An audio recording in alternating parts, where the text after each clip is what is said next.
Hi guys, welcome back to my channel. இந்த வீடியோவில் எனக்கு ரொம்ப பிடிச்ச கேரளா கடலைக்கறி நம்ம சவுத் இண்டியன் ஸ்டைலில் எப்படி பண்ணலாம் அப்படிங்கிறத பார்க்கலாம். வாங்க வீடியோக்குள்ளே போகலாம்.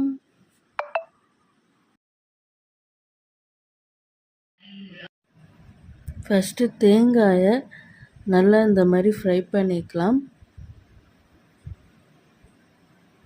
நான் ஆயில் எதுவுமே ஆட் பண்ணல, ட்ரையாக தான் நான் ஃப்ரை பண்ணுறேன்.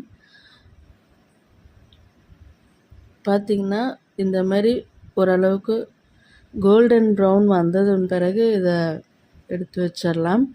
அதே பேனில் பட்டை, கிராம்பு, சோம்பு, அடுத்தது பார்த்திங்கன்னா மிளகு, இது எல்லாமே நல்லா ஃப்ரை பண்ணி எடுத்துக்கலாம்.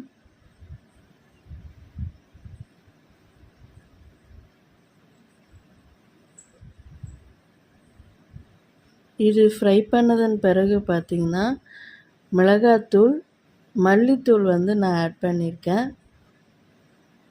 இதை நல்லா ஃப்ரை பண்ணிடலாம்.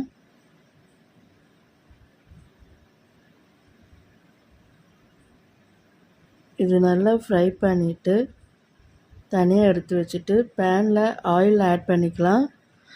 ஆயில் ஆட் பண்ணிவிட்டு எண்ணெய் சூடானதன் பிறகு பார்த்திங்கன்னா நான் கடுகு ஆட் பண்ணுறேன். கடுகு நல்லா பொரியிற வரைக்கும் வெயிட் பண்ணலாம்.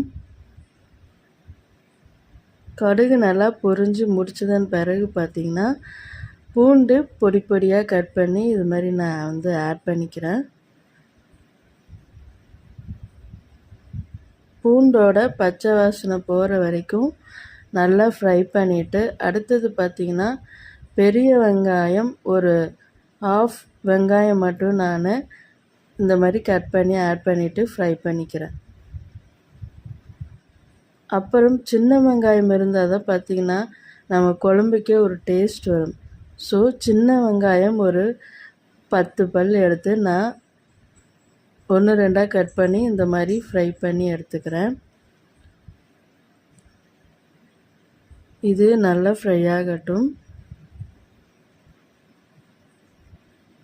இது ஃப்ரை ஆனதன் பிறகு ஒரு 3 தக்காளி நான் இந்த மாதிரி நைஸாக அரைச்சி எடுத்திருக்கேன் மிக்சியில்.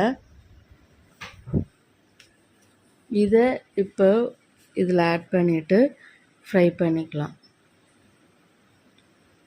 இது நல்லா ஓரளவுக்கு கொதி வரட்டும், அது வரைக்கும் வெயிட் பண்ணலாம்.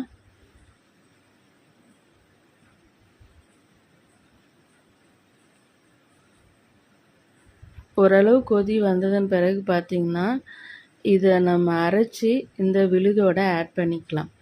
அதாவது பட்டை, கிராம்பு, மிளகாத்தூள் இதெல்லாம் நம்ம ஃப்ரை பண்ணோம் இல்லையா, அதை நம்ம அரைச்சிட்டு இந்த விழுதோட ஆட் பண்ணி ஓரளவுக்கு குக்கார வரைக்கும் வெயிட் பண்ணலாம். ஓரளவு குக்கானதன் பிறகு பார்த்திங்கன்னா நான் கருப்பு கொண்டக்கடலை வேக வச்சு வச்சுருக்கேன். ஒரு நாள் அதாவது ஊறினது, நாள் நைட்டு ஊற வச்சு அடுத்த நாள் காலையில் எடுத்து நல்லா வேக வச்சு எடுத்துக்கிறேன். அதை ஆட் பண்ணிவிட்டு உப்பு போட்டுடலாம். உப்பு போட்டுட்டு இந்த உப்பு டேஸ்ட் இதெல்லாம் கரெக்டானு பார்த்துட்டு இது நல்லா கொதி வரட்டும்.